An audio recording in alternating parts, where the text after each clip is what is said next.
Dr. Mario Wallace with the Black History Scavenger Hunting. You know, our history is complex but quite significant. So I'm standing in front of Robert Smith, or William Robert Smith's home and business, which was established in 1851. Now, what is unusual about 1851 is that majority of Africans were still enslaved, were still in bondage. Robert Smith, I haven't found the history through research on how he became free prior to the Civil War, but he was free in America. He is from Maryland. He migrated to Louisiana, where he opened a local grocery store, and he met a woman in which he paid for her freedom, and eventually married.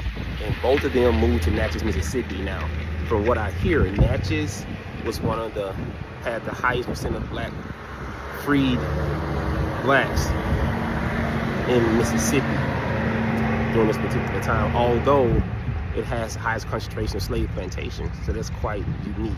But there were black people, wealthy black people, who lived in Natchez, Mississippi prior to the Civil War. Well, about Robert Smith, he owned what we call a chauffeur service, as we see today, but he had horse and carriage, so he used to rent out horses and carriages to the locals here and to people who actually visited this particular city. He had the most successful horse and carriage business, what is considered livery, if I'm, let me know if I'm pronouncing that correctly, livery business, which is chauffeur horse and carriage at the time. He became extremely wealthy, and he's lived his life peacefully in Natchez, Mississippi.